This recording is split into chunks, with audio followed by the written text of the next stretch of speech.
Bismillahirrahmanirrahim. Assalamualaikum warahmatullahi wabarakatuh. Baiklah, saya Bunga Zulfa Idris dengan NIM 1830101121 akan mempresentasikan proposal seminar dengan judul Korelasi Kemampuan Tahfiz Quran dengan Pembelajaran Bahasa Arab kelas 10 Pondok Pesantren MTS Tahfizul Quran Mu'allimin Sawah Dangkal, yang dimana latar belakang masalahnya yaitu program tahfiz yang ada di Pondok Pesantren Tahfizul Quran Mu'allimin Muhammadiyah Sawah Dangkal sudah berjalan secara optimal. Akan tetapi pada saat masa pandemi saat ini, program tahfiz di Pondok Pesantren Tahfizul Quran Mu'allimin Muhammadiyah Sawah Dangkal tidak berjalan secara maksimal karena kekurangan guru tahfiz, sehingga siswa tidak dapat menyetor hafalannya, dan juga waktu yang diberikan untuk setoran cuma 45 menit, sehingga siswa dapat mengalami kekurangan waktu. Selain itu, banyak siswa yang tidak menyetor hafalannya karena pandemi corona yang sedang terjadi saat ini, sehingga siswa harus belajar di rumah dan secara otomatis untuk hafalannya berarti juga di rumah. Maka dari itu tidak akan maksimal dalam setorannya. Dan juga jika saat siswa itu lancar dalam setoran hafalannya dalam melafalkan ayat Al-Quran, maka siswa itu akan lancar juga bahasa Arabnya. Begitu juga sebaliknya, jika siswa itu masih tersendat-sendat dalam penyetoran hafalan, maka secara otomatis juga untuk bahasa Arabnya itu juga kurang. Karena untuk pencapaian menghafal Al-Quran dengan lancar, maka siswa setidaknya memiliki kemampuan bahasa Arabnya agar memudahkan siswa itu dalam melafalkan Al-Quran dan juga dapat diaplikasikan dalam kehidupan sehari-hari. Identifikasi masalah. Yang pertama, kekurangan guru tahfiz sehingga tahfiz tidak maksimal. Yang kedua, karena pandemi COVID-19 atau belajar online di rumah, maka banyak dari siswa itu yang tidak tahfiz. Yang ketiga, waktu yang diberikan untuk tahfiz cuma 45 menit dalam sehari, sehingga untuk setorannya itu tidak semua yang bisa menyetor. Dan yang terakhir, jika peserta didik itu lancar dalam melafalkan ayat-ayat Al-Quran untuk hafalannya, maka bahasa Arabnya pun juga lancar. Begitu juga sebaliknya. Batasan masalah. Korelasi kemampuan tahfiz Quran dengan pembelajaran bahasa Arab kelas 10 Pondok Pesantren MTS Tahfizul Quran Mu'allimin Muhammadiyah Sawah Dangkal. Rumusan masalahnya, apakah ada korelasi kemampuan tahfiz Quran dengan pembelajaran bahasa Arab kelas 10 Pondok Pesantren MTS Tahfizul Quran Mu'allimin Muhammadiyah Sawah Dangkal? Tujuan penelitian untuk mengetahui korelasi kemampuan tahfiz Quran dengan pembelajaran bahasa Arab siswa kelas 10 Pondok Pesantren MTS Tahfizul Quran Mu'allimin Muhammadiyah Sawah Dangkal. Manfaat penelitian, yang dimana yang pertama secara teoritis, hasil dari penelitian ini diharapkan memberi banyak wawasan dalam pendidikan tentang korelasi kemampuan tahfizul Quran dengan pembelajaran bahasa Arab. Yang kedua, secara praktis, yang dimana penelitian ini diharapkan memberikan kontribusi peserta pendidik dengan siswa kelas 10 tentang korelasi kemampuan tahfiz Quran dengan pembelajaran bahasa Arab. Definisi operasional. Yang pertama yaitu korelasi. Korelasi yaitu yang berkaitan dengan pengumpulan data untuk menentukan ada atau tidaknya hubungan antara dua variabel atau seberapa tingkat hubungan timbal balik atau yang saling berkesinambungan. Yang kedua, kemampuan, yaitu kecakapan dari setiap individu supaya dapat menyelesaikan pekerjaan dan menguasai hal-hal yang ingin dikerjakan.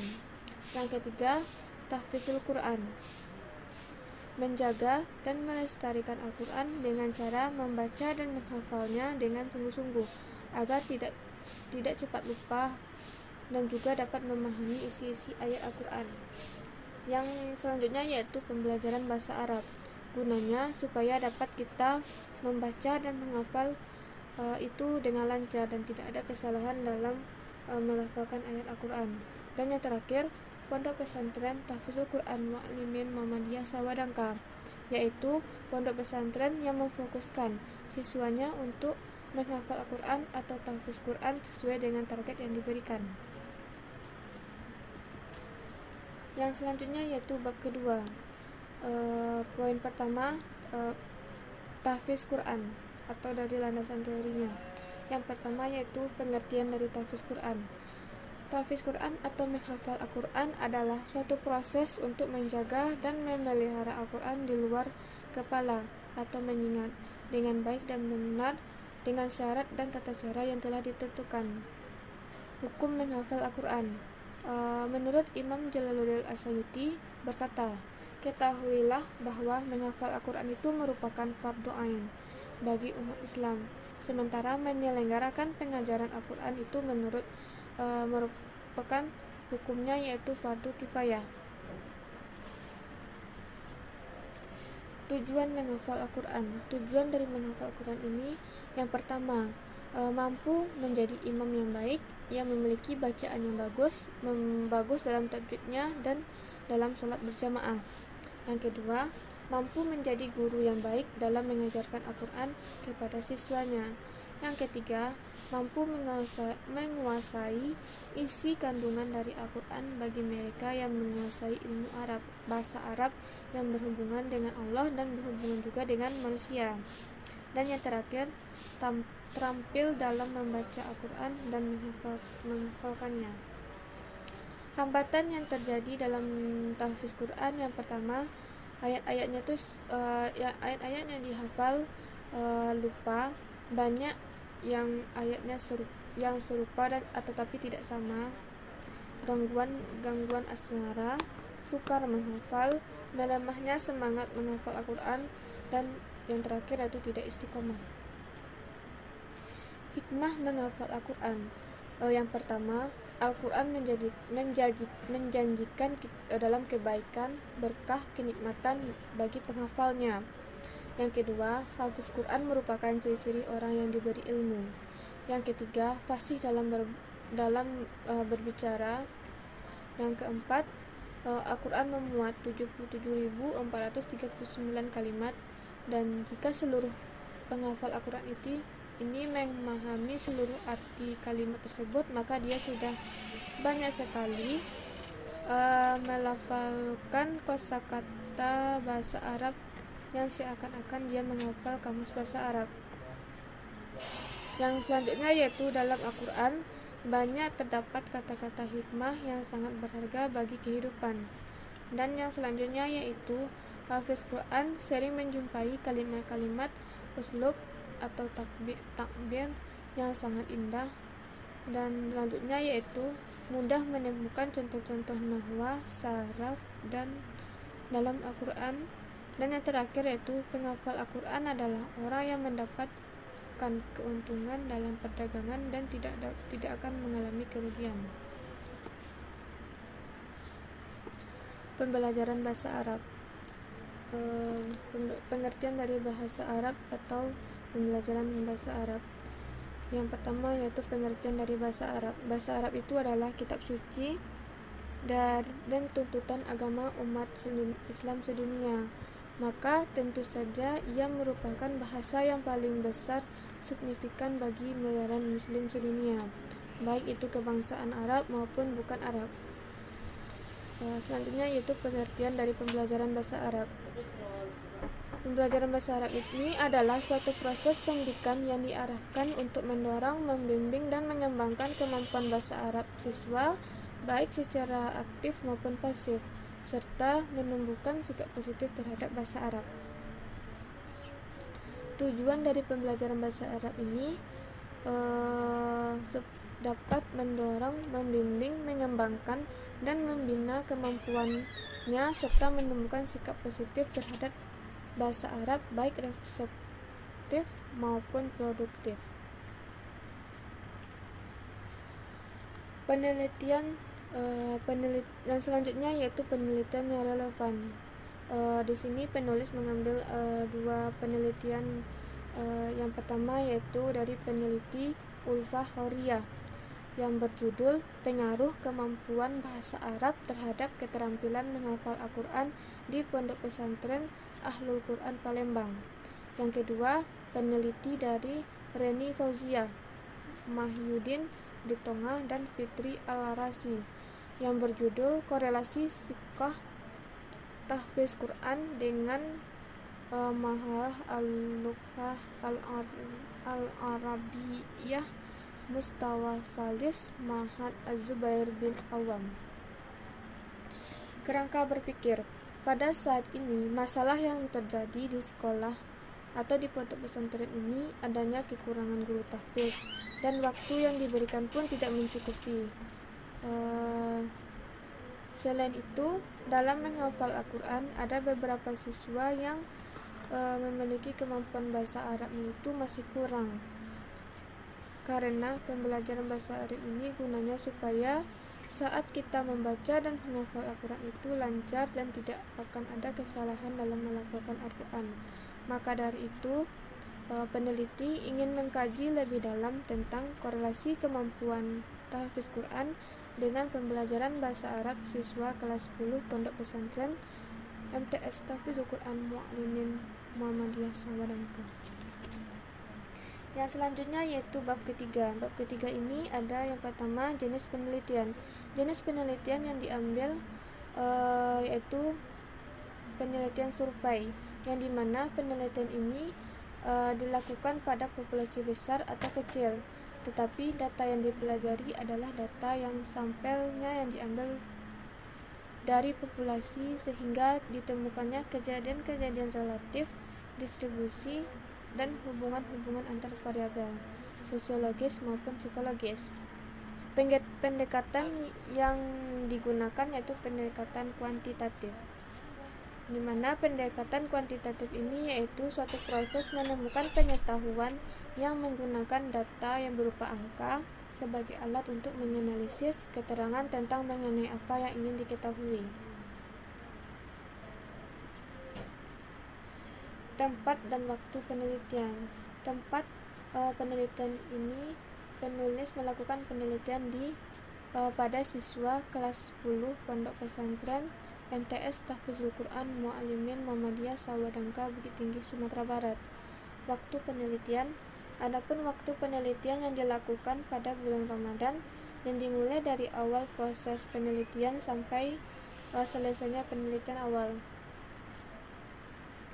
Populasi dan sampel.